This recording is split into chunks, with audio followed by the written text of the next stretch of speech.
Ribbon மாளிகை வளாகத்தில் பல்வேறு திட்டங்களை தொடங்கி வைத்த துணை முதல்வர் உதயநிதி ஸ்டாலின் சிங்கார சென்னை 2.0 திட்டம் சாத்தியப்பட்டு வருவதாக தெரிவித்தார்.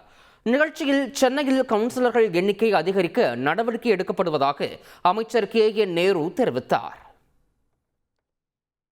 நம்முடைய முதல்வர் அவருடைய வழிகாட்டுதலின் பேரில் கிட்டத்தட்ட சாலைகள் பெருமளவிலே புதுப்பிக்கப்பட்டிருக்கின்றன.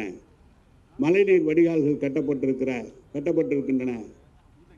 அனைத்து ஏரிகளையும் தூர்வாரப்பட்டிருக்கிறது.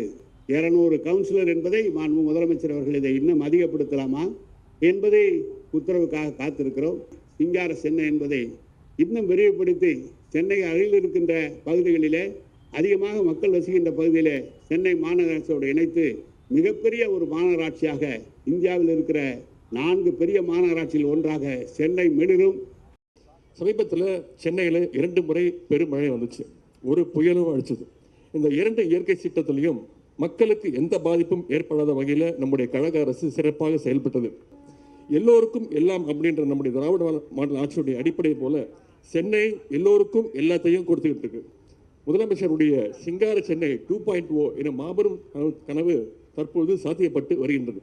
குறிப்பாக சென்னையுடைய சீரான வளர்ச்சியை உறுதி செய்ய வடசென்னை வளர்ச்சி திட்டத்தை நம்முடைய முதலமைச்சர் அவர்கள் ரூபாய் 6000 கோடி மதிப்பீட்டில் செயல்படுத்தி கொண்டிருக்கிறாங்க. ஹாப்பனிங் சிட்டி அப்படின்ற ஒரு சொல் வார்த்தை ஆங்கிலத்தில் உண்டு. அதுக்கேற்ற மாதிரி இன்னைக்கு சென்னை ஒரு ஹாப்பனிங் சிட்டியாக மாறிட்டு இருக்கு. ரூபாய் 280 கோடி ரூபாய் மதிப்பீட்டில் 493 பணிகளுக்கு அடிக்கல் நாட்டப்பட்டிருக்கு. சென்னையில் 225 குளங்கள் ஏற்கனவே இருக்கிற நிலைய மேலும் புதுசாக 41 குளங்களை உருவாக்கும் பணிகளில் மாநகராட்சி ஈடுபட்டிருக்கு. நீர்நிலைகள் சீரமைப்பில் கவனம் செலுத்தியதன் காரணமாகத்தான் சமீபத்தில் 15 சென்டிமீட்டர் மழை பெஞ்சும் பெரிய பாதிப்பு ஏற்படலை.